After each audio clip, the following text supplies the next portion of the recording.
What's up, 1973 podcast? I am bringing you live from Mansfield, Massachusetts, to a live Limp Bizkit concert. Look at this crowd go. Everyone's losing their shit, right? 1973 podcast in the house. 1973 podcast with Bizkit. We are losing our shit here, guys. Come watch this.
Dusty Rhodes, the American Dream, baby.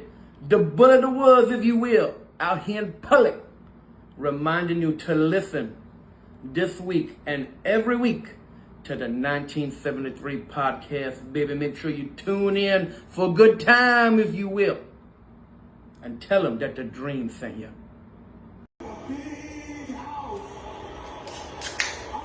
Welcome to the 1973 podcast.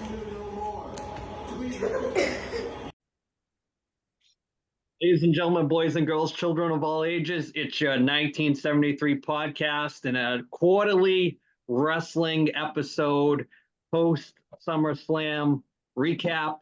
Talk about all things wrestling with guys that know wrestling, guys that have got some hours logged in watching wrestling.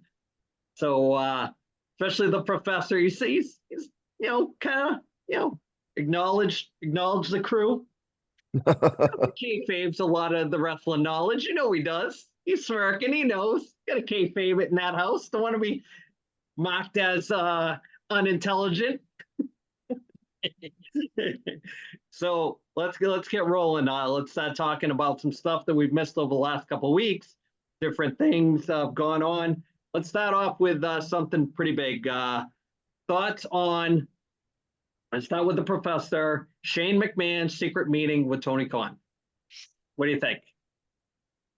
I think there's some smoke to it. I think, and it wouldn't surprise me if somewhere down the line, I wouldn't be shocked if Vince is somewhere tied in with Shane going into this. Now, if you remember a few months back, I said that there was rumors that Vince wanted to start a new promotion. So I don't know if this would be I don't know how his relationship with Shane is, but I don't think Shane and Triple H are getting along too well right now. So they may try to stick it to that company and try to, they have the money to throw around now, whether or not they can change the booking, because the booking right now is terrible. The storylines are horrible with the exception of one or two stories, but I wouldn't mind seeing it. I remember, granted they've done it before with the whole WCW angle, but you got to do everything at one point. Some point, everything's going to get retread. You kind of run out of stories and ideas. So I'm all for it. Bradford, what do you think of thoughts of the McMahons kind of invading AEW as like on-air personalities? What do you think? Oh, well, their secret meeting wasn't so secret. It's all over social media. So if they're trying to pull a fast one, they might want to be a little more reclusive, But I thought Shane and Vince had a fractured relationship, though, especially when all the drama came out about Vince and how he got ousted. But Vince is Shane's father.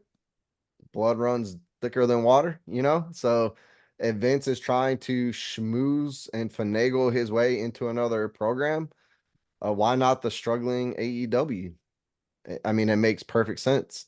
I think if there is bad blood between Shane and Triple H, Maybe he's like jealous that Triple H is booking so well. Maybe he's mad that, you know, Triple H is sticking it to his sister every day, and I don't know, he feels a certain way about it. Like, I don't know. But he's I think, or it could just be a ratings grab, could be a PR stunt, Yeah, you know. before we get to the Phantom on this, I want to say that I had seen it went up really quick, and then I couldn't find anything else on it. That Sasha Banks was the one that leaked the original photo of the two of them, and then Ooh. so I mean, as far as kayfabe goes in that company, it's tough to keep a secret in that company with all those weasels that are running around there. Phantom, thoughts on Shane McMahon and AEW? I think it's pretty cool. I'm kind of like what Brad was saying there towards the end. I think it's more of just maybe he'll show up for like one of their pay-per-views or something like that, just as a character, not like anything like really bad. Like Tony's not gonna like start letting him book and stuff like that. I'd kind of be cool if it was like that, because then it'd be like WWE didn't really want him back, so now he's bought hurt and be like, well, I'll go to the other place, and just him showing up there is going to be huge for them, even if it's for nothing, just because people believe that it is something. So they could probably do quite a bit of it, but they bring him over and just have him like manage somebody or bring back the Mean Street Posse or whatever they want to do with him. It suck. If I was them, I'd kind of run with the thing like when he showed up at WCW that time, and it's like, I'm here to take over, buy out Tony or whatever, the evil takeover, that kind of thing. But we'll see where they go with it. But I definitely think there's something going on with it. Yeah, I had maybe at not that I'm going to drop the money on it, but at what is it, All Out first or All In? Which one's first, All In and then All Out? Yes. I think so. Yeah. See, even right there is confusing right off the rip. So they got to get their go ahead, Tom.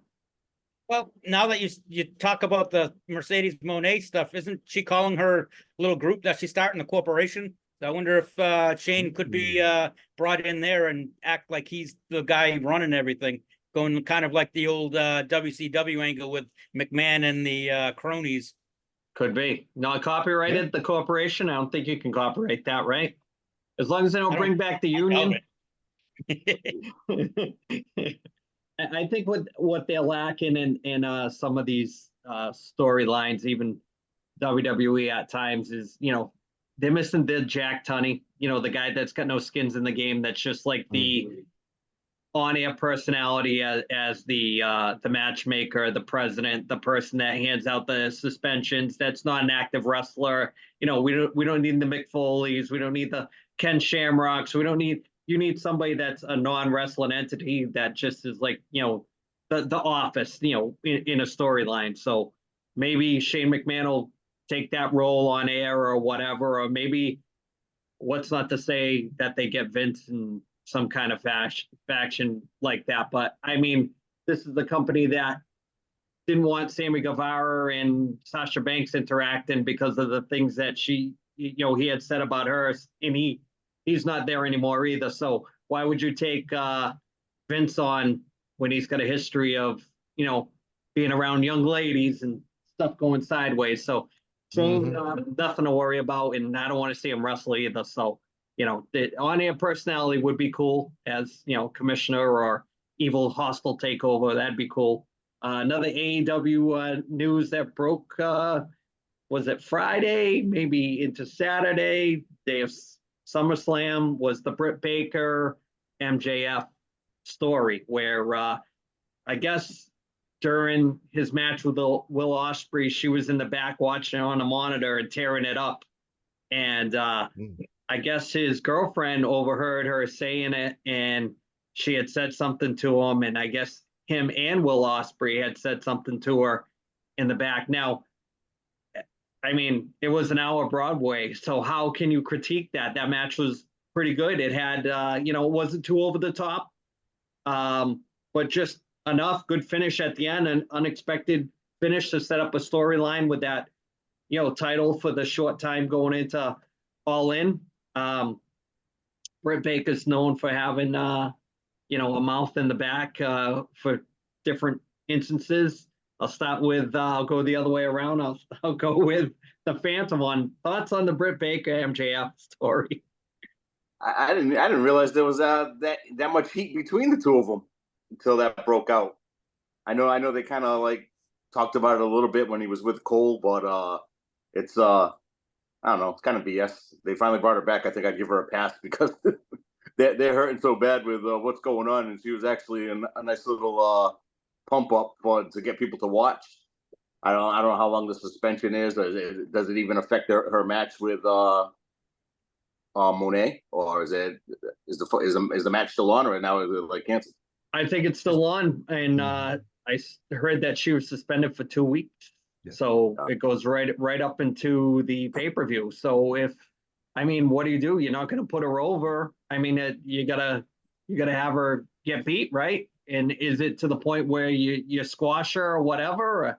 I mean, the match, is it going to be even that great? Who knows? Bradford, what are your thoughts on that sexual tension between FJF and Dr. Britt? I mean, I don't think she's wrong in saying that match. I mean, I didn't think it was great. It was an hour long, and afterwards MJF had to hit the oxygen mask. You're gonna put together a 60-minute match with a belt exchange. That should have been a pay-per-view, first of all. Especially I think MJF like rebranded the belt, or the company did, AEW did. So it's like you make all those big changes with that belt. I mean, you should be allowed to critique stuff at your work center. I critique this work center all the time. No, I'm playing. You and everybody else. Yeah. I think suspending her for 2 weeks, though, I mean, come on, man. Like, what kind of a organization are you running? Like, if she said something that's worthy of being a 2-week suspension, and then you go and somebody leaks it to the press, that's just a bad look for your whole organization. Like, that's not where somewhere I would want to work, you know? I don't know. Any kind of heat is good for a company, for promotions. So maybe more people will tune in just to see what's going to happen next, you know? Before I hit the professor with this, I think that the whole change into the belt is just an Lance Storm style when he won the U.S. title and changed it to the Canadian heavyweight title. I don't think it's a permanent change. I think it's just until Ospreay gets it back or whoever wins it. I think it's just MJF playing into the character of, kind of swapping. So, Thomas, thoughts on that? I'm going completely off the grid with this. I'm not even going to include MJF in this. I think his girlfriend should have the most heat, Alicia Atout or whatever the heck her name is. To me, if whatever's said in the locker room, in the inner sanctum of the locker room, should have stayed there. There's not like she said this on a podcast or in an interview with a dirt sheet or something.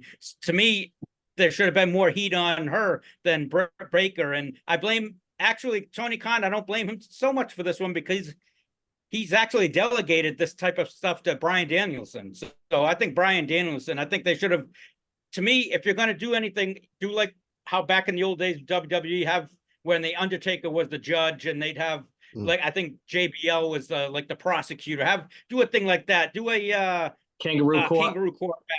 Yeah, do a kangaroo court. I mean, I think it's pretty damn stupid to be honest with you. So if she was going to talk crap, she should have saved it if she ever came on the podcast, right? Yes. Let's get stitches. I think Alicia Atout is going to be getting a receipt somewhere along the line. I want to talk about AEW in a whole. How it's we've mentioned it before. It's a mess. It's run. It's hit the 5-year mark, and they're at at a lull right now. All the luster has come off of it, and when is it going to be about the light bulb that clicks into what they really need to do as far as drawing fans in like they had when Punk showed up? I mean, that million fans that they drew on that first Collision was probably their biggest TV rating that they've ever had. And since then, it's kind of been, kind of nothing. So, I mean, if you were running the show, what would you do to change it? Like, there's got to be one or two big things that you would do. What do you think, Tom? That's a good, a good question. I mean, I like MJF should be the centerpiece of the show. I think they should go back to the old school, how NWA did it and build the show like they used to always build up and forget having these guys being the first thing you see. Like nowadays, they try to. I know they try to catch your eye with the first thing having something big, but I'd say either for the main event, like MJF, like Brad said, or for the pay-per-view, and have the match like that. At least make it the last match of the night. If you're not going to make it a pay-per-view match, make it the last match of the night. And I think, to be honest with you, I think they need to clean house with whoever's booking right now, and they need to bring in some older guys that have a little more experience. I don't know who. I don't really even know who's doing the booking mostly, but it's right now. It seems like it's gotten worse. From what Tony Khan. What I understand, Tony Khan just puts the matches together, and he allows the talent to work out the match. But if you've never been on a big stage and you've never had that polish of putting a match together and everything's just getting moves in and killing yourself, that's not actually telling a story. You're just getting your same, like you watch, I've said this before, you watch Hangman Page. He's got to get those same moves in all the time. And it's like, what are you doing? It's like that backflip off the top turnbuckle every match. It makes no sense. You're supposed to save all that stuff when it means something. I mean, that's just my critique of it. I mean, the Attitude Era is come and gone. You're never going to, they tried with WCW with Russo to compete with the Attitude Era. That stuff's all gone. It's different. If you've learned anything from whether you like the Bloodline storyline or you don't, people want to get invested with tuning in every week to see what's going to happen, even if it's for 10 minutes for that one segment. That's what keeps the wrestling fans now is what's going to happen next. I mean, everybody's got that memory of cricket now. So, I mean, you got to kind of keep it in small doses, but look how long Roman Reigns had the belt when it kept people there. Now he's back and everybody's excited again. But it's that old saying, how can you miss somebody if they don't go away? He just left at WrestleMania. He's back. So you got a break from seeing him after seeing him all that time. Now you don't know where they're going to go with the story. And that's the best thing about the way they do it. If you got that roster of guys, like I noticed Brock Lesnar's back on the WWE page. So that must mean something's going to happen. I thought he was going to show up maybe last night. You got the John Cena thing to talk about too. We're going to segue before we finish this AEW stuff into the WWE stuff, but thoughts on AEW Phantom? You know, you'd love to book that. Yeah, I think they need to cut the fat. You know, they got to get rid of that Collision show. Nobody watches it. That doesn't even seem like it counts towards Dynamite. It seems like they're their own separate things. So it's not like they're carrying stuff over from Wednesday to Friday and then back to Wednesday. Again, we've talked about it 1,000 times. The stories are horrible. You know, we'll talk about SummerSlam in a bit here, but almost all those matches on SummerSlam had some kind of story building towards all those matches. And AEW does, even when they start to do it, they don't see it through. So it's like their long view is horrible. I think I don't know. I like to see Tony, like, I mean, he could still have his say. He can still be in the room, but they got guys over there. I mean, even like, you know, we make fun of Chris Jericho all the time, but Chris Jericho could probably book better than he could. Like, he's been around forever. He's you know, he's got a wrestling mind. They could do so much better than what they have, because they do have the talent, because the matches for the most part pretty solid. Like, they have good matches. It's just you have interest from one week to the next. What's making you tune back in?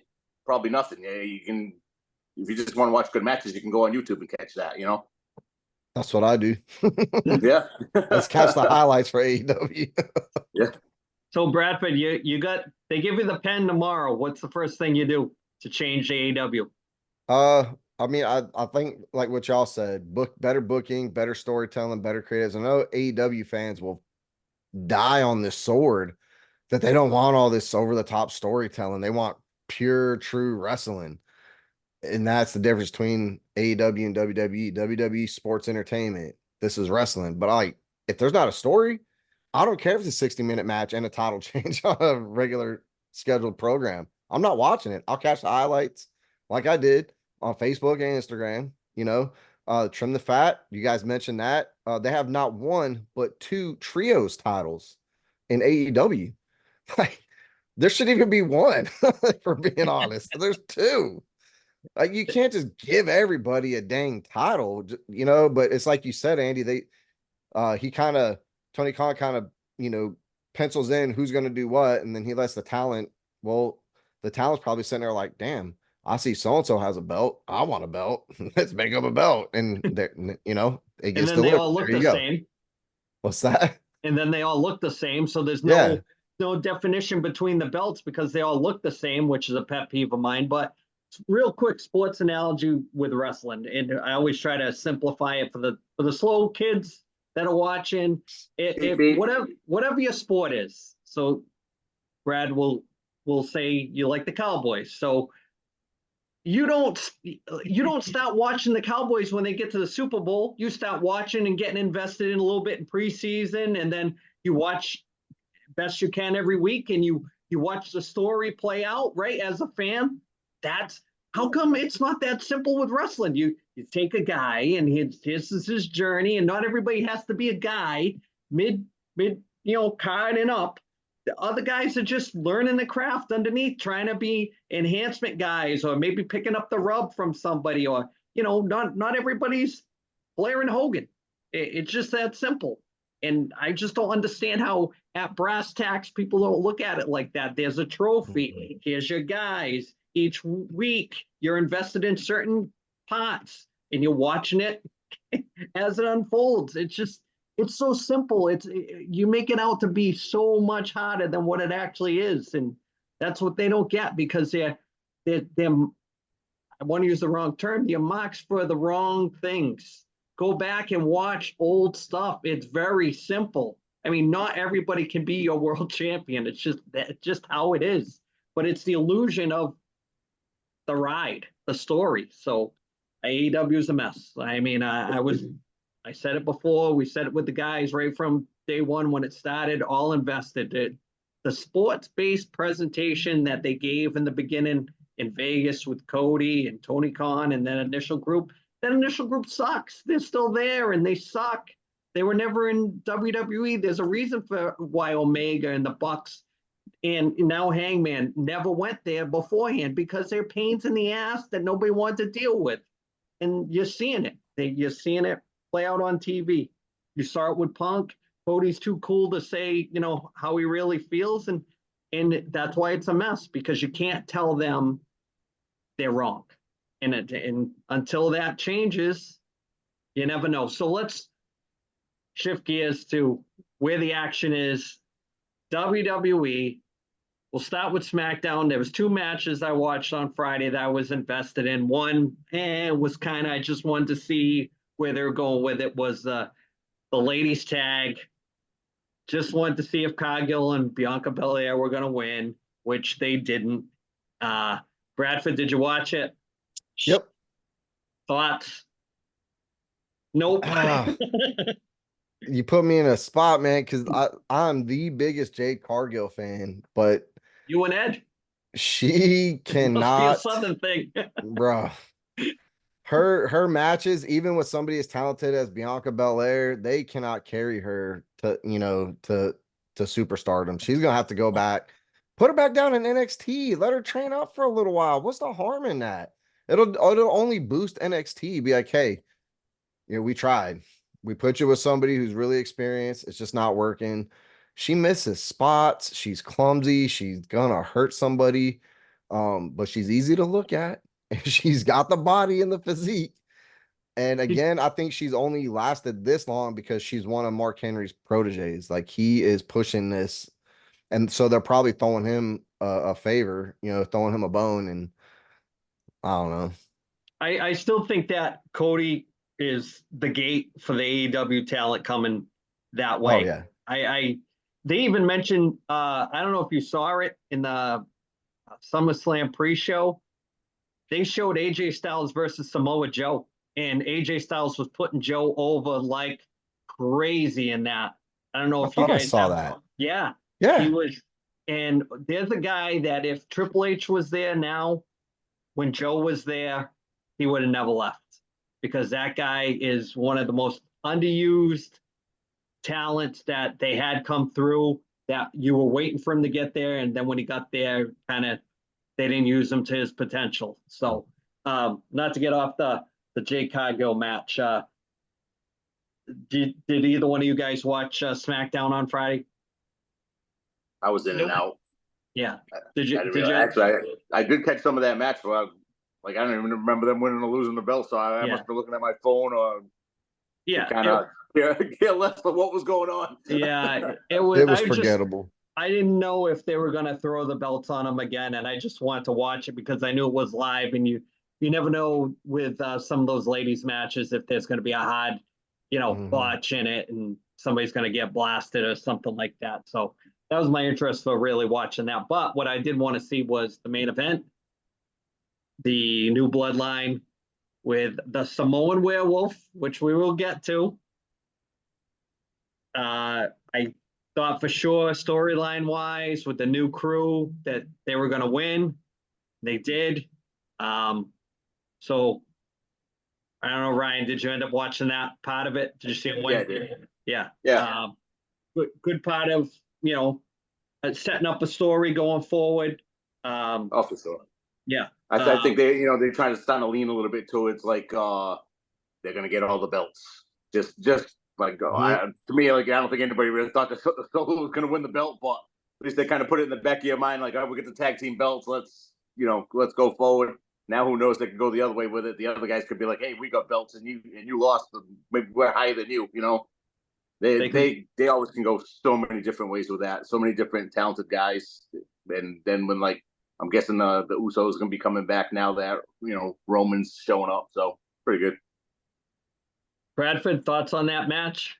Yeah, I mean, it was a banger for sure. It was a great main event, great way to wrap up the night. I love that they're letting Jacob Fatu just absorb those finishers by people. Johnny Gargano hit him with the finisher, and he's like, yeah, he thought the match was in the bag, and then Jacob just stands up, and it's like, like it is coming, and then he proceeds to hit like every Samoan finisher back to back to back. So I think that might be a issue down the road. Like in order for him to win, he has to hit like 3 finishers in a row. But it was exciting, man. I love that they're doing it. I think that guy's got a bright future in the WWE. I can't wait. Yeah, and 7 kids to feed too. That's the worst part. Oh, wow. So Samoans hit hard. Those are Tyreek Hill numbers. Those are Sean Kemp numbers. Actually, I think Tyreek Hill has like 12 kids. So Ricky Williams too, right? Oh shit. So I told you Jacob Fatu was one of those guys that was on my radar for a long time. Perfect to bring him in. We're gonna switch to SummerSlam and start talking about that. Get this ball rolling because lots to talk about. We'll try to go in order. I still don't understand how they lay out the night for matches. Now, what I like about the way they're doing things now is I don't find that the big pay-per-views like this get too long in the tooth.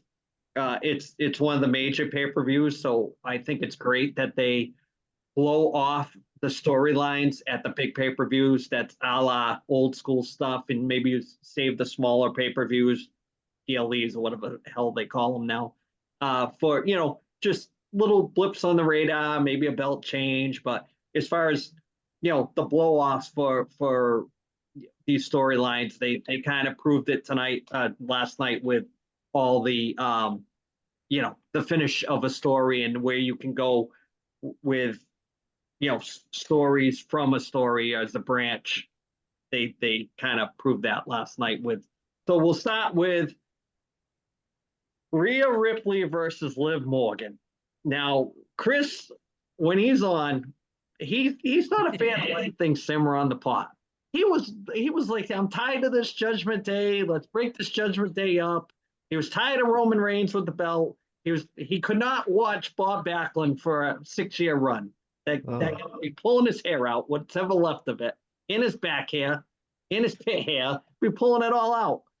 So thoughts on, let's go to the professor.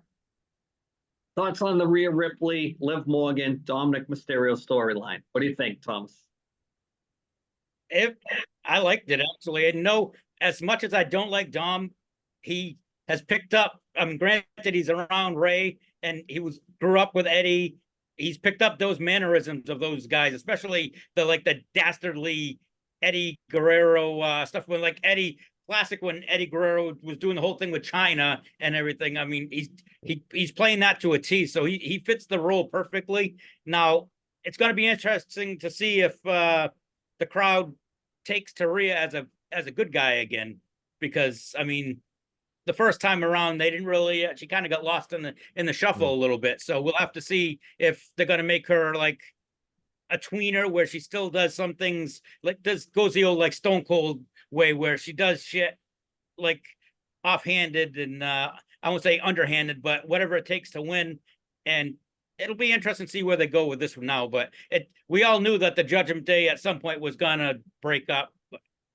So before we get to Brad, I just want to say, speaking of getting lost in the shuffle with Rhea Ripley, what does get lost in the shuffle is that gear during a match. Definitely gets lost in the shuffle. Storytelling. It's definitely storytelling there. Bradford, you have the floor. One thing AEW does right is they pay their cameramen very well. Way more money than WWE pays their cameramen. We'll put it that way. The best thing about that match was the camera angles, though. Let's be honest. We've been calling it for a while. I mean, it's I as much as I like Mommy, and it's a women's match, and I'm still like half tuned in, half not paying attention. I did love to see the turn with Dominic. That was epic. It was incredible. We've been waiting for it. It happened. It was a good match. It was a great way to open the night. Like they hit us with that right out the gate. So it was like, man, they can only go up from there, and it did. So how many of those ladies that wrestle, on a regular basis could pull off the storytelling that Rhea Ripley did with the selling the shoulder? That was definitely it. You don't see that often with, Man, either. Right. Now, whether it was legit or not, probably not, but her banging her shoulder into the announce table, trying to put it in and selling it. And if you're looking at it from a storyline, there's no way that Liv Morgan could beat her up, because she's soft and one's rough. That's the dynamic. You got Dom in the middle. So you got that. How's she going to pull this off? She needs Dominic. There's a freak shoulder thing that's going on. They worked that. She almost got out of it. That's because Rhea Ripley's like China, but way more athletic, way more gifted, way gets it way more. Where I want to see the storyline go before we go to the Phantom is I'd love to see that storyline be Dom in the middle.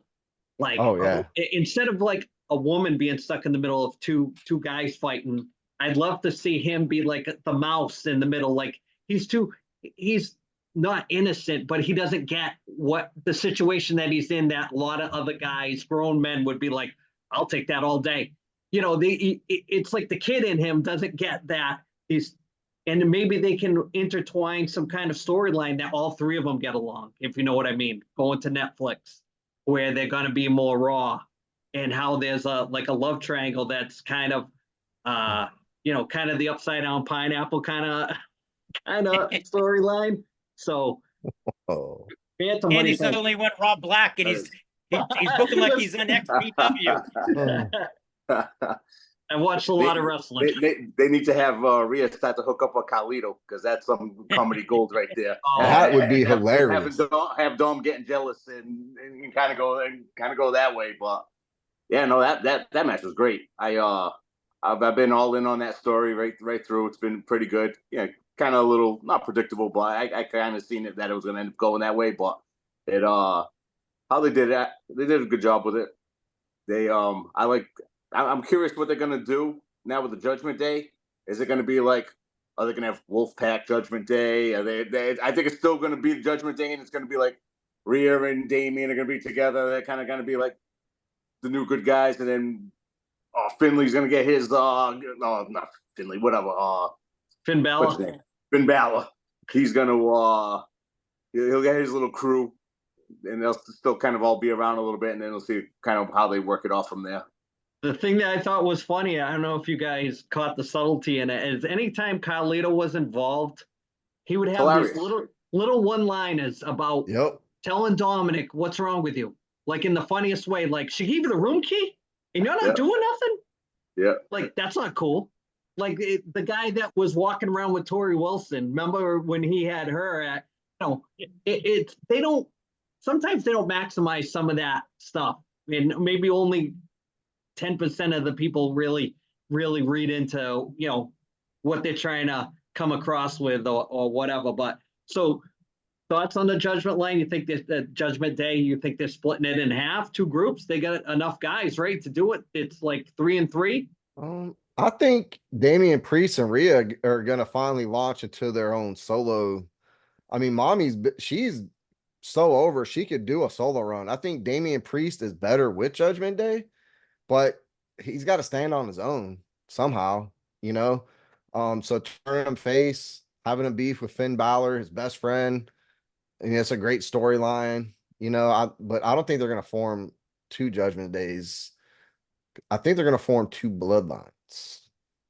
Can't have two Judgment Days. So we'll stay on that. Even though we'll jump around to almost the end of the show, we'll go with the Gunther and Damian Priest match. I thought it was. And see, I like Gunther because of his style. Reminds me of that old style, the type of wrestling I like. Hard hitting. He's not a gimmick. He's probably legitimately tough. If that guy puts his hands on you, I think he'd kind of tie in knots if he wanted to have it. Put you in the corner, make you kind of Stan Hansen it a little bit, treat you kind of rough. What I did like about that was I got to give Damian Priest a lot of credit. That finish, when he wasn't even worried about Gunther, and he was trying to just get to Finn Balor, like the eye contact and trying to grab him by the throat, and his whole, after he knew he got screwed, that whole thing with that look and that drama that they were trying to portray was really good. And I like that they put the belt on Gunther too. So Phantom, thoughts on that match? Oh, that was another. I thought the whole pay-per-view was pretty kick-ass. I thought all the matches were really good. I think Gunther's ready to have a decent run as that on that. Maybe he can do for that World Championship what he was doing with the Intercontinental belt. I don't see him having it only for a short time. But it was good. The only one thing I didn't really care for is when Finn came out, Gunther kind of hit him, and then as the match went on, he kind of he was gonna turn on Damian Priest anyways, but it was if he was turning on him, why would you put that into the match where they have that spot where he just knocked you off the ring apron or whatever, and then you get up and you help him win. It kind of didn't make any sense to me, but the match was solid, hot hitting. Begin Gunther's chest was all blown up. I can imagine what Damian Priest feels like. He gets hurt every match, so he's going to need a few days off. That chest is cooking. And he's like 41. Oh yeah. I'm not a big fan of his, but he's a good wrestler. I just think that he's too elevated in the card to where I think he is. Bradford, thoughts on that match? I mean, I thought it was incredible. I love that part where Gunther was about to choke him out, and then he saw Finn, and he was just came alive again. And I was sitting there not like this, man, not like this. Lose to Gunther. It had to happen, but not losing Judgment Day in the same night. That's a double whammy. I was actually heartbroken, man. I was like, man, that sucks for Damian Priest. But I'm excited to see where he goes, from here. If he has to rise to the occasion, like I said, he needs to stand on his own. He's great in a faction. He's great at cutting promos backstage. Now you got to stand on your own. They turned him face. He's going to have to do something with this. Everybody, he has all the fans. He's over. Seth Rollins helped put him over in that pay-per-view match when they faced off. Gunther basically put him over. I think that's kind of like the initiation is getting chest slapped by Gunther before you're allowed to proceed to any kind of superstardom in WWE. You got to get your chest wrecked one time by Gunther. So I'm excited. Gunther's run going to be epic. Gunther, Brock Lesnar, that'd be a good match. Just Ooh, saying, just throwing epic. throwing it out there. Thomas, thoughts on that match? I thought it was really good, to be honest with you. I'm impressed with Gunther. I think he's going to have a pretty long run with the belt for a while. And just as long as they don't stick him with anyone, like, I don't want to see him with the Imperium guys anymore. I mean, he really hasn't been with them anyway, but just let him be on his own. I mean, don't give him a manager. Just let him be. I like how he is now. I mean, I actually liked him when he was a little bit like, he's Thicker. not as, I mean, they've had to lose quite a bit of weight. I liked him when he was just a normal looking dude. But as far as Judgment Day, I don't see them. I think you're more likely to see maybe a group with like Finn Balor, maybe JD McDonough, possibly Drew McIntyre, all those like Scottish guys or Welsh guys together. Maybe, I don't know. I mean, I don't know if Pete Dunne is English or what he is, but I could see them putting all those guys together. But I think Judgment Day, I agree with Brad. I can't see them doing 2 Judgment Days and 2 Bloodlines. It's kind of overkill in my eyes. Before we move on, I forgot to ask you guys with the Liv Morgan match, were you happy that she kept the belt? Oh, yeah. I think so. Absolutely. Yeah, you turn Rhea face, and now we can spend the next year watching Rhea chase down Liv Morgan to win it back. It's going to be epic. Yeah, and Rhea she's doesn't need the belt. No, and Liv Morgan's kind of like one of those slimy, like heels. She's not going to have in order to keep that belt, she's got to cheat to keep it because of her move set, and because she's one of those softer style of wrestlers. She's not a hard hitter. She's not like Rhea Ripley or somebody like that, or technical like say like a Bailey. She's more believable. Right. Like because she wrestles. I think that's where Dom comes in as well, though. Yeah. And the reverse. He's the Missy Hyatt to her Eddie Gilbert, pretty much. So let's knock these ladies matches out.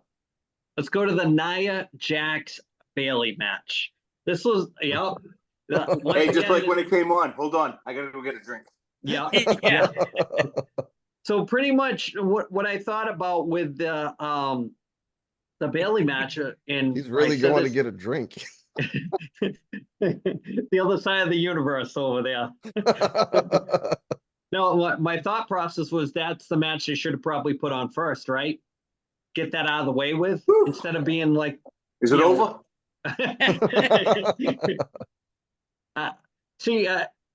I was not invested in that at all. I don't like either one of them. I'm not a Bailey fan. The only thing that I think is cool about her is she's a lifelong wrestling fan, which is the best thing about Nia Jax. You watch her like Jade Cargill because she's known for hurting people legit, and maybe you might see something. Maybe somebody will fall wrong, somebody will get popped in the face. So them putting the belt on her, was that just because The Rock is involved? What do you think, Thomas? I think she's a transition champion. I think she'd be the champion, and I think they don't want to give. I guess Rhea Ripley's going to be fighting Liv Morgan for the belt, so Tiffy Time's got to take the belt off of somebody. So it might as well be Nia Jax, and you're not losing any. Nia Jax loses, nobody's going to care. Maybe I don't know if Bailey loses, they were just building her up, so at least they'll have somebody for Tiffy to feud with once she does win the belt.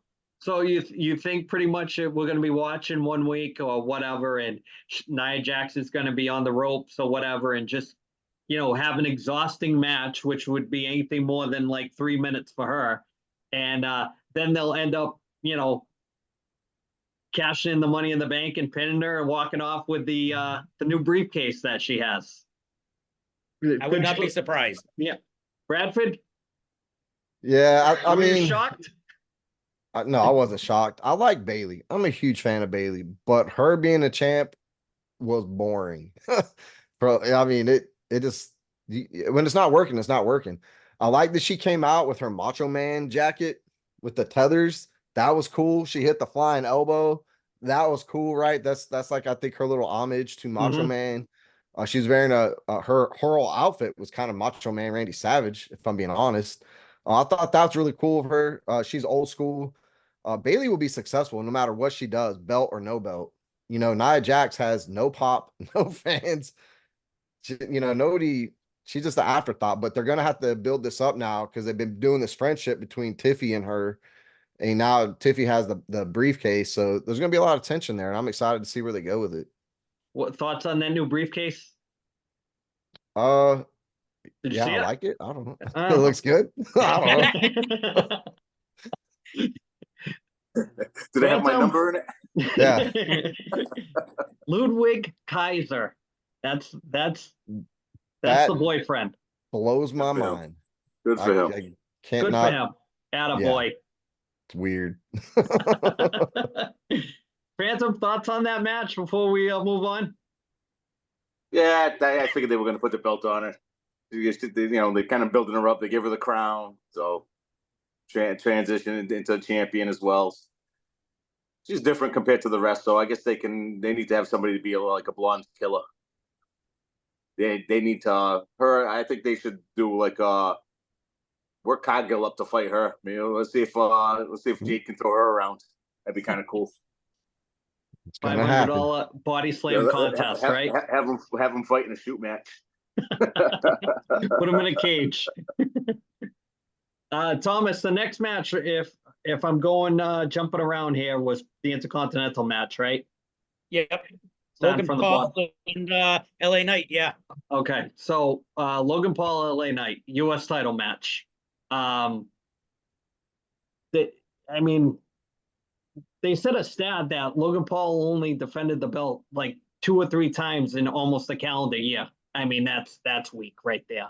That to me, that's just poor, absolutely poor. He had that one match against Cody, right? And that was Mhm. for a belt. It was supposed to be a title versus title, and they took it away. And I mean, Yep. Logan Paul. What I will say about him is people hate him for obvious reasons. I mean, he's not in the generation of, you know, our style of wrestler, but the guy is athletic and he does get the heel side of being a heel. I think the hateable thing is when he pushes like all the prime stuff and that and people are like, this guy's obnoxious already. But good for LA Knight. I mean, an older guy, been grinding away. Yeah, U.S. title isn't what it once was, but good for him. Tom, thoughts on that? Well, I'm going to start right off by saying I can't stand Logan Paul. I think the reason they even gave him the belt for as long as they did is because he's got so many followers on his Instagram and social medias that more eyes are going to be on the product. But from everything I'm reading online, this may have been punishment because he said some controversial comments about a particular Olympic sort of a controversy going on right now, and he got in trouble for it backstage. So I'm wondering if this is what it is. And actually, from what Triple H said after the pay-per-view, he actually Logan Paul was one of the 2 people that Triple H mentioned that got banged up during their matches, and he's getting checked out. So he may actually gotten hurt. Triple H actually said it was on the superplex spot. He got hurt, I guess. So he may end up being out for a while. Bradford, you care to touch on that Logan Paul incident? I'm not saying anything, but when you sign Logan Paul, you know what you're getting. You know he's going to be obnoxious. He's going to be vocal in the media. He talks about he's no filter, but that's what you want. He's a great heel. He's super athletic. But LA Knight been grinding away for decades. I think it's his first championship with WWE. So it's more than ready. And nobody is more over than LA Knight than freaking Jey Uso is the only person I could think of that's more over with the fans. People love LA Knight. He has his haters. People call him a ripoff of Stone Cold. and whatever. I get it, but the guy is phenomenal. He gets the business. He's a great physique. He can carry that title. He can elevate it. He's incredible on the mic. Like, come on. Who doesn't go LA Knight? Yeah, when he comes out. Like, it is dumb. That is the dumbest promo, but I get so hyped. Lucas taught me how to do, the hand signals. So we just be walking around the house at each other doing this all day, yeah. Just don't be throwing those lines around on the streets. Yeah, right. So way overdue, man. Way past due. And Logan Paul is good for the biz. He's good for wrestling. I hate that the logo is on every square inch of the ring, but I'll get over it. I know him as Eli Drake. Yeah. Yep. That's not LA Knight, which is stupid because that's typical. One of my pet peeves with WWE. He had already an established name. They won't let him use it. Eli Drake was way better than LA Knight. Sounds like the sneakers from back in the day, LA Gear. Same crap. So yeah, I mean, I like him. That's one of the few belts that's left that has some history to it that needs to be brought back to some prominence, like Brad was kind of touching on. They need somebody that's kind of going to build that up again and make it what it once was. It was the Intercontinental title of the NWA. It was the guy that was the gate or the workhorse for who was getting ready to be champion, and it was the number one contender at one time for the belt that Flair had. So, Phantom, thoughts on the LA Knight? I'm a Logan Paul fan. I mean, shocker for a guy that has not been in the wrestling business, he can blow away half the guys that wrestle, and he's only been in there a short time. And like, the guy's so busy elsewhere, he can't be on TV every week, defending the belt, popping promos. But I think he's doing more for that belt, just carrying it than defending it, because if he's on his podcast, he brings the belt with him. So the belt's out in the forefront, and that thing's getting more visibility than the World Championship does. So I had no problems with him not defending it. And where he's the heel, it's just a nice play on the faces saying you don't defend the belt. You're a typical bad guy. You're not putting the belt on the line, kind of thing. So I thought it was great. Yeah, absolutely. Mm-hmm. And as far as like you said, my boy Eli Drake, he was awesome when we were watching that little NWA wrestling that was coming on just on YouTube. I think like he should have like the Damian Priest spot. Like when I was saying that Priest is too elevated, like he had like really kind of rose to almost like to the top of the card. And then after like I think when they started doing the Cody Rock thing and he kind of Seth came back, they kind of put him on the back burner a bit. But he was pretty hot. And I think he's still the fans are still behind him. But I mean they kind of AEW'd him a bit where they brought him in, they built him up, and they didn't do shit with him. And if this is where he's gonna fall, I guess it could be worse. There's a lot of the guys that are worse off than he is that have talent. So good on him for getting it.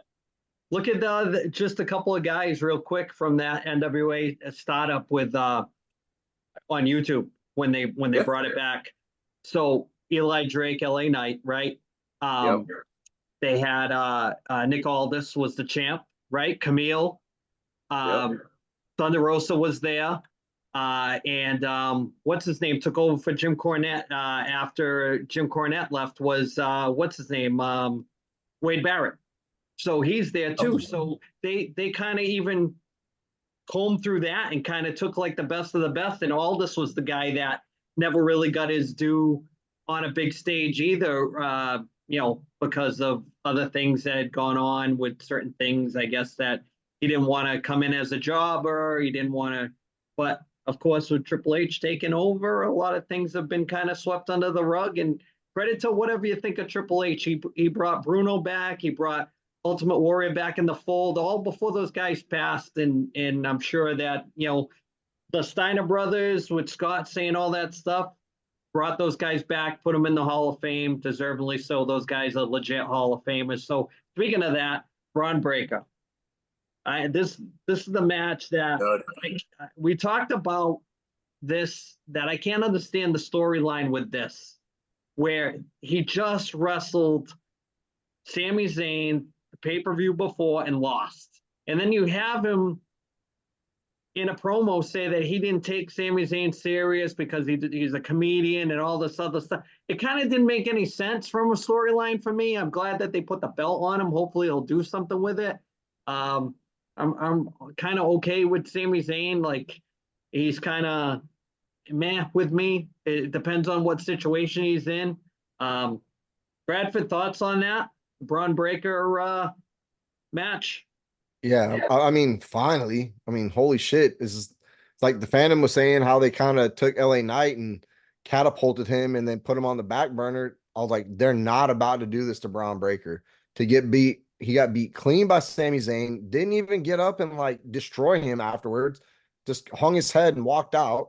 And then comes back with this weak promo about, well, I had my hands down because you're a comedian. It's like you said, man. It was a weird storyline and a weird build, but then he comes out at SummerSlam and beats Sammy's. Like, I blinked and the match was over. I'm glad he did it. I thought they were going to kind of take Braun on this like Goldberg trajectory where he would just come out, spear his opponent, pin him, walk away, and they would just, because they've been pulling a lot of old school shit out lately. But then when he got beat by Sammy, I was like, man, what the hell? Like, that doesn't make any sense. Like, you have to beat Sami Zayn. Sami Zayn he's a comedian, he's a clown. Like, this doesn't make sense. So I was glad that he got to do it. Both the Steiner brothers were in attendance, as well as like Kevin Nash. Bunch of people came to watch Braun Breaker, and I don't think you see that old school talent at AEW pay-per-views. I'm just gonna say that. They come out for WWE stuff. So I thought that was really cool, man. I mean, you could see the tension between Rick and Scott Steiner. Like, they were amicable. They were like nice to each other, but they weren't, you know what I mean? You could cut the tension with a knife there. I was like, and at one point they weren't even sitting next to each other. They were like 10 seats away. So it was awesome, dude. I liked it. Not a bad match at SummerSlam. There wasn't a single bad match. Phantom, thoughts on the Braun Breaker? Oh, that's great. I think he's a superstar. Sky's the limit for him for sure. I think Sammy's great too, though. I think you can't have a bad match with Sammy. He's a good worker, so he can make anybody look good. I'm kind of curious, like, now that they put the belt on Braun Breaker, who are they going to have for challenges? Because they're going to have to give him guys that he can beat. So then, they're not all of a sudden going to start throwing Randy Orton's or these, there's a lot of top guys. It's funny when they start doing this matchmaking and you got somebody on a trajectory. You can't really put them in there with the top guys because those guys, you're not going to have those guys drop out to him. So I'm kind of curious, like, what's his challenger list going to look like? Professor, thoughts on Braun, what I would call him, Steiner? Guy is a stud. He's a phenom. I mean, that's how explosive he is just unreal. I mean, coming off the ropes the way he does, and it's amazing he hasn't hurt someone. It just shows you that he's good at what he does because he really hasn't hurt anyone seriously. But I can see Phantom has a good point because it's interesting to see who they throw at him now. If maybe a Kevin Owens, somebody that I mean, is it near I don't want to say the end of their career, but maybe put them over, or where are they going to go if they're going to try to elevate somebody else? I think Sami Zayn, I wouldn't be surprised if somewhere along the line, if they're building up the OG bloodline, if he ends up coming out and helping the Usos and Roman Reigns, if they're getting beat down sometime, if they don't have anyone, I don't know if there's anyone else in the pipeline that's coming in that's Samoan of Samoan descent or not, and which side they'll go to. But I can see that happening as well. That's what I was thinking for the when Survivor Series comes. I think it's going to be in a Bloodline Survivor Series. Classic Survivor Series match. I just have a problem with the Braun Breaker thing. I mean, right off the rip, they're dropping the ball like the Eli Drake thing. They say that Rick Steiner's his father, so just call him Braun Steiner. Stop making it so trademark valued. He's the Steiner. Call him Braun Steiner, and we'll call it a day right there. I'm pissed at the booking with that guy. They should have had him when he came up to the main roster. He should have been just destroying everybody. Quick matches. Yeah, don't give him a lot. Just 3 matches. Squash 3 weeks in a row, and then into a storyline for this intercontinental. Get a slow build with him to just destroy all those mid-card guys that you got that are just hanging around doing nothing. The JD McDonoughs and, the Ridge Hollands and all those turkeys that are just in that mix there that you don't even know whether they're still with WWE or not with WWE. That's my only problem I have with that. Thomas, what's the next match? Are we at the main event yet?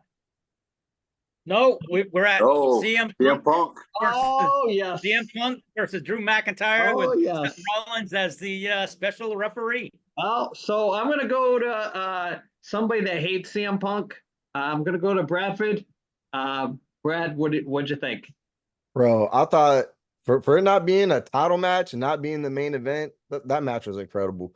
They did a straight throwback to Bret Hart, Shawn Michaels, and The Undertaker. Everybody that came out was dressed a certain way to look like them from that match. They even did the chair bit, but I think somebody took it from Seth Rollins, so he didn't wind up hitting him in with the chair or anything. Great match. I have one question though. Drew McIntyre pulled the bracelet out of his trunks. So he had it, snuck it in his gooch, in his prison wallet. Soon as CM Punk puts it on, the first thing he did was kiss it. I was like, what are you doing? Well, wait till he finds out and he sees the replay of him doing that. I'm sure maybe they can work that into a storyline. Yeah, that was weird. I don't think he had it in the prison wallet. I think he had it like around. He had it wrapped around. Yeah, he had it wrapped around, right at the base, around everything. I was like, this is weird, man. You're kissing. Where do you pull that from, man? Why are you kissing it? Like, come on. Great match, though, man. I loved it. Thomas, thoughts on that match? It went the way I kind of thought it would be. They couldn't have Drew McIntyre lose 3 times in a row to CM Punk. It just doesn't look right, and especially with him just signing the big contract. So you kind of figured he'd win. It's set up now for them to have a 3-way at probably Survivor Series, or if they want to keep dragging along, I mean, could be even WrestleMania or Royal Rumble or something like that. So I mean, it's good for what it is, but gives them all 3 guys something to do until they figure out what they're going to do with who's going to be the next challenger for the belt. Well, the thing with Punk is he doesn't have to win because he's always over. I mean, he's like how The Undertaker was. The Undertaker would lose and you'd never even really remember him losing. I mean, he can talk himself right back up to getting over again. So it doesn't hurt him losing, and he probably owes people a bunch of stuff too. And then there was video afterwards. They didn't show it on the feed, but I guess him and Stephanie McMahon were hugging it out before he went to the back or whatever. She came. I guess she came running over from where she was sitting and grabbed him and gave him a hug, like like you did the right thing. That like we're so happy you're back, kind of thing. It's just he's just one of those guys. He's got that.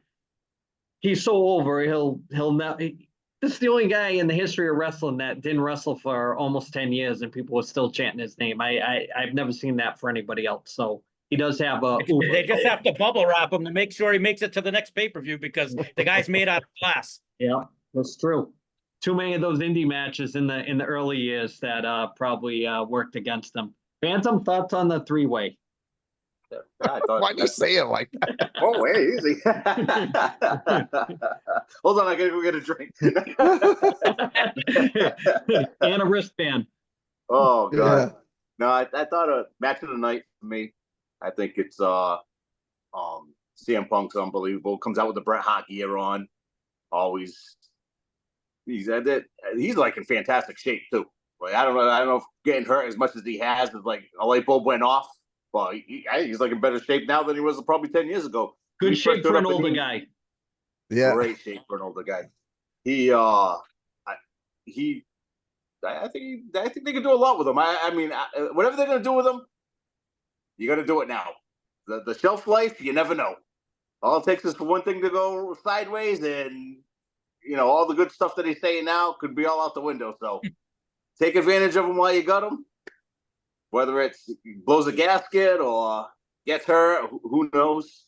But as far as like Drew McIntyre, he's on fire too. Like they could do so much with him right now. He's one of those guys that he he's at top of his game because everything that he does, it seems real. Like he's definitely like one of those wrestlers. When you're watching it, you're not watching like you're watching wrestling. He's pulling you in. You're invested in what he's talking about.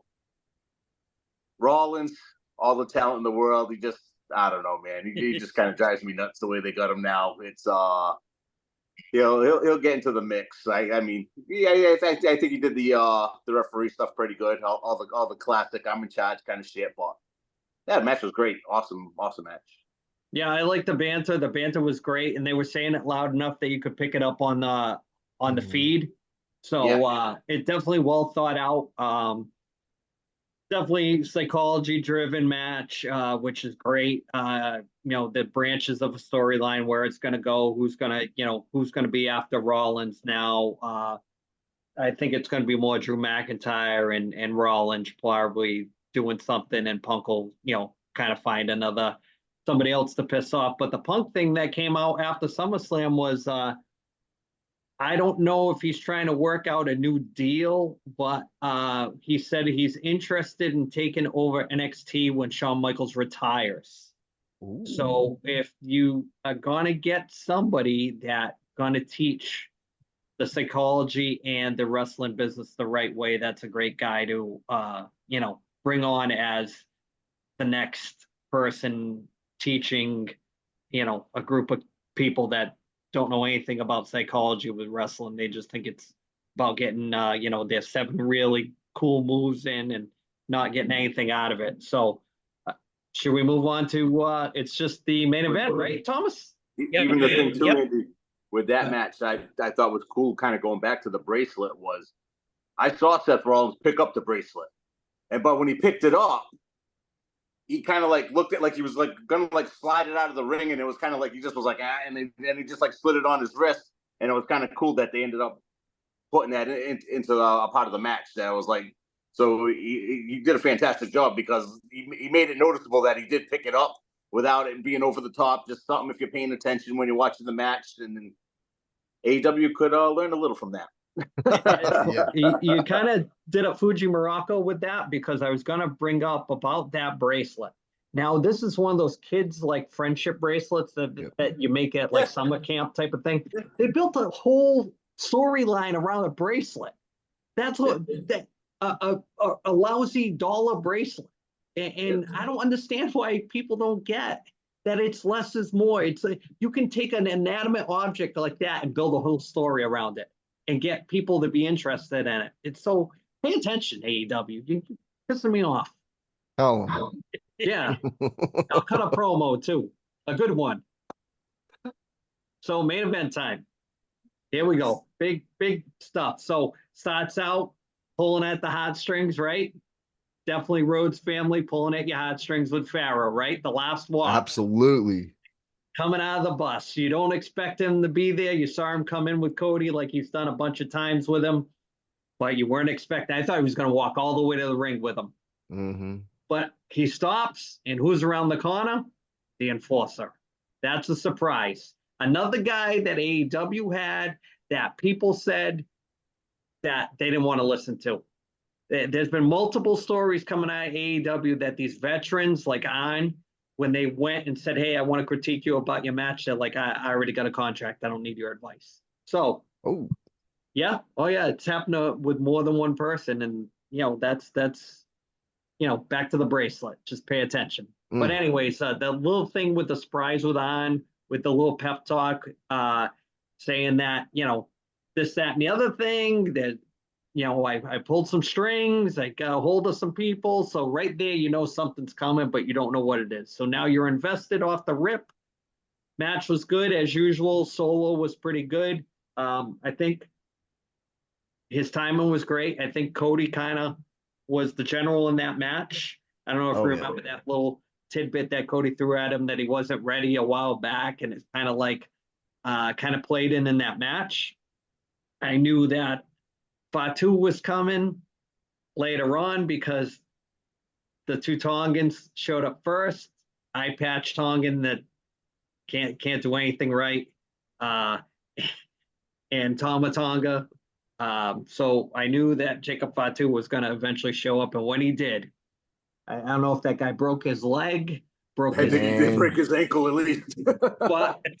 but when that guy knew that he was screwed, and you saw the rage in that guy throwing that chair around, that there's just certain guys you don't want to mess with, and that's probably one of them. Bradford, thoughts on the match?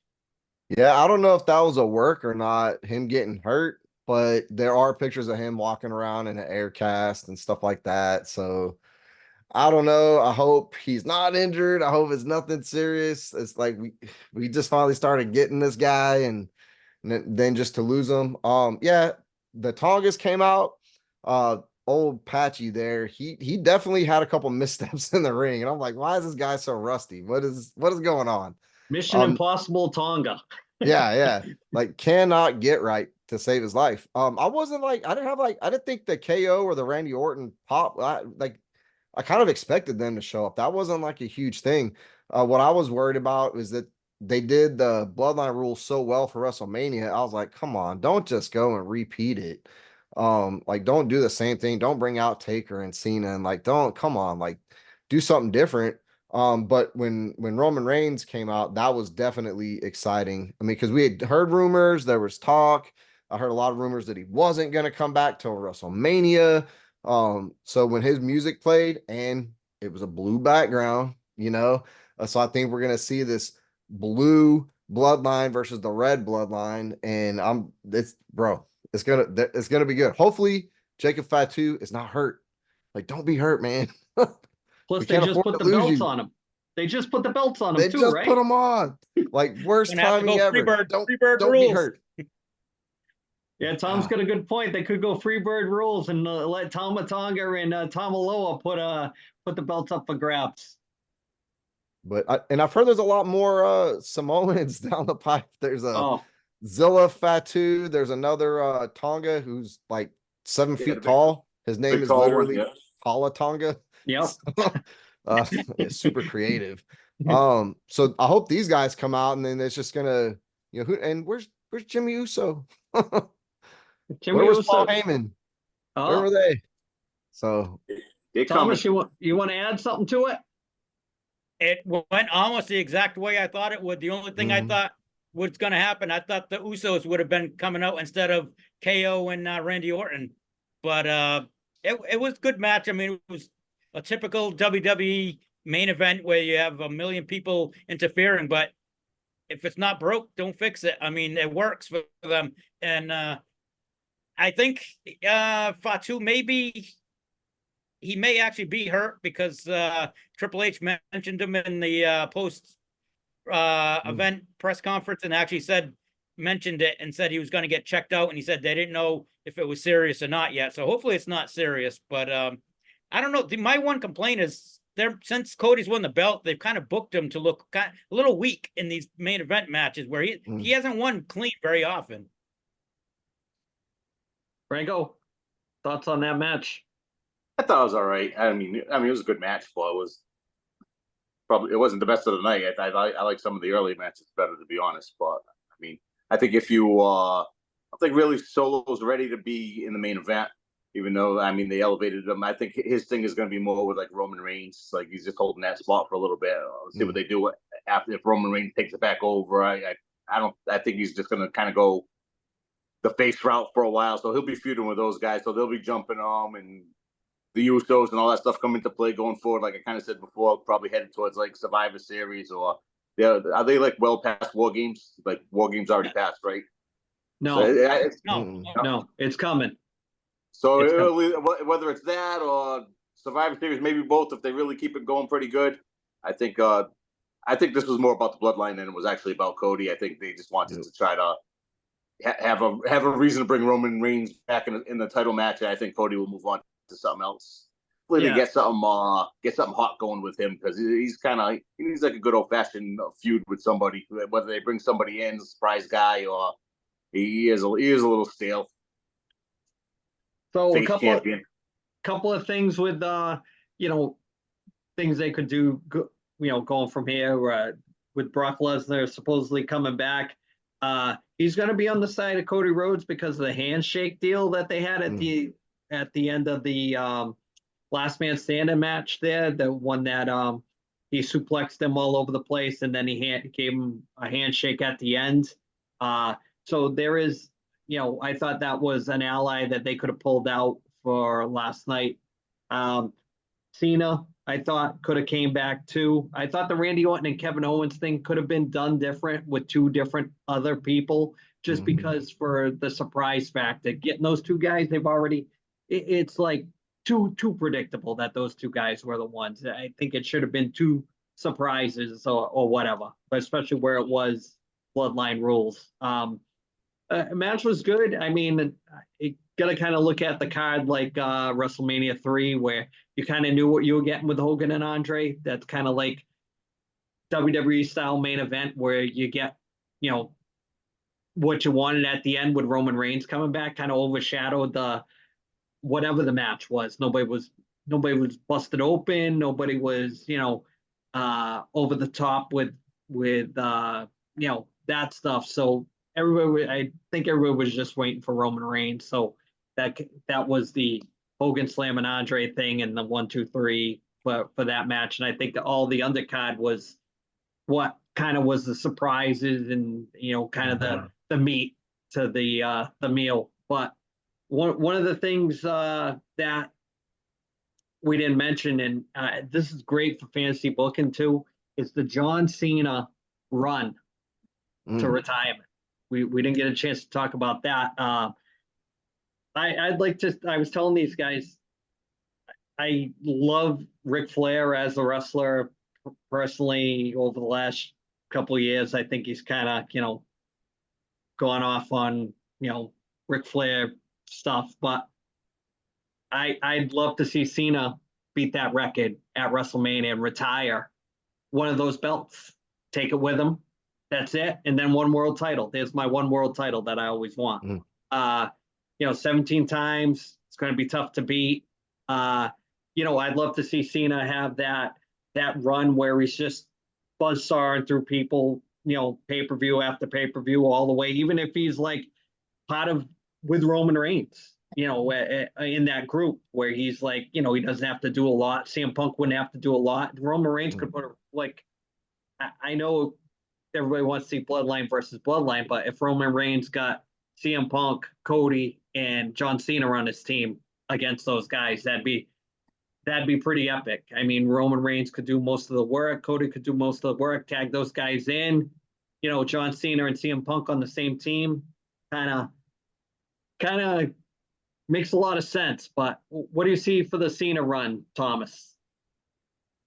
Well, my prediction a few months ago was that they were going to have him win the belt at the WrestleMania, and he retires with the belt. And I think they'll have a tournament for the belt. I think they're going to still keep the belt and have a tournament when they go to Netflix, and that's going to be their big draw to Netflix. Have a tournament. They haven't had one for the heavyweight belt, and I don't know how long. So I think that's, and the big thing is, who is he going to fight in his last match? Now, I don't know if his back can hold up, but Cena and Orton are best friends, and I don't know if they'd want to face each other in there. It could be both their last matches for all we know, because Orton's back. I mean, I don't know if he's a good actor or if his back's really messed up, but almost every match, he looks like he's in some serious pain. But that's where I'm going anyway. Phantom, how you booking Cena on that last run? I'm going Cena to the end to win the belt. I think you got to do it. And like we were kind of talking about Cody, if Cody's a little, Cody's awesome. Whoever they give him, I like to see. I keep waiting. I want Randy Orton to turn on him, because Randy Orton's way better as bad guy.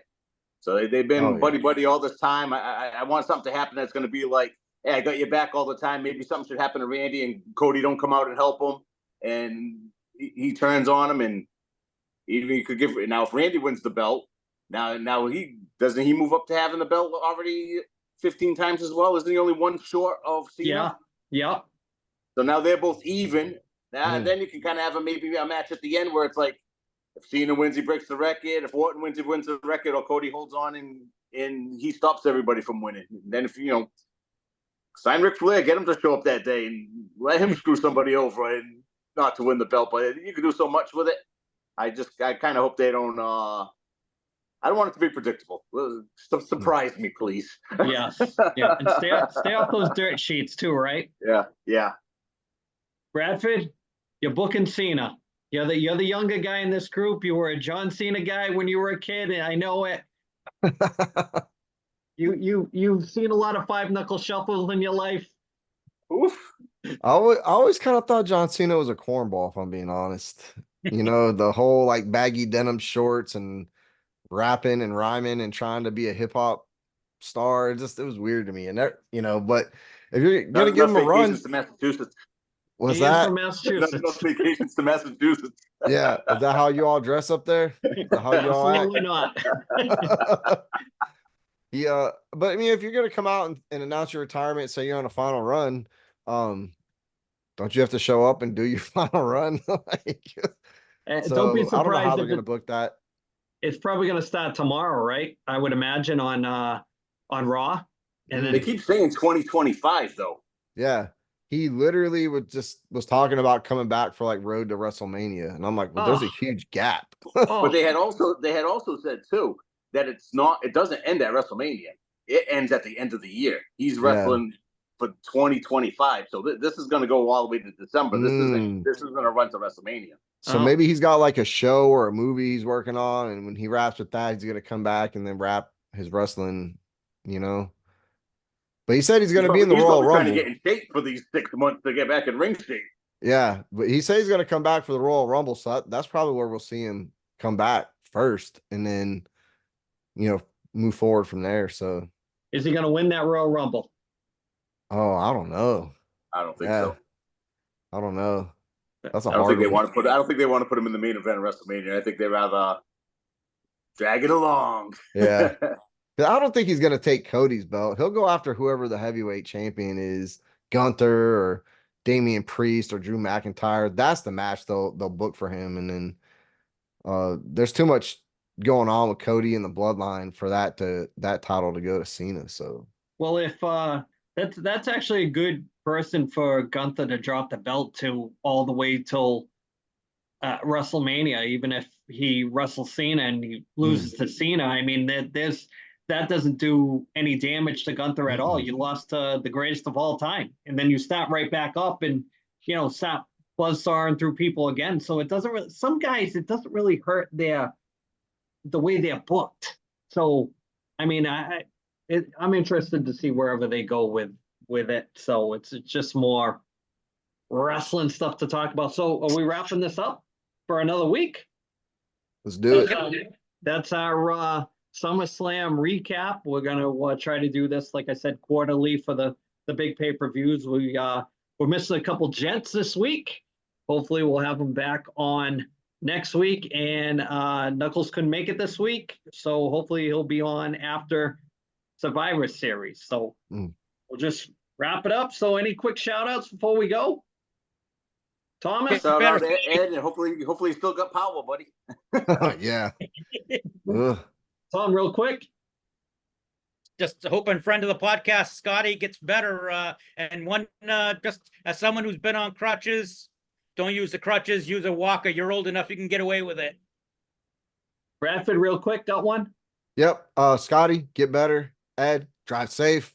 And then Nathan, happy birthday. Thanks for having us over for a SummerSlam party. My mans can make a mean brisket. Whatever we've learned from this is there's a lot of uses for a friendship bracelet. So with that being said, we'll see you all next week. Later, everybody.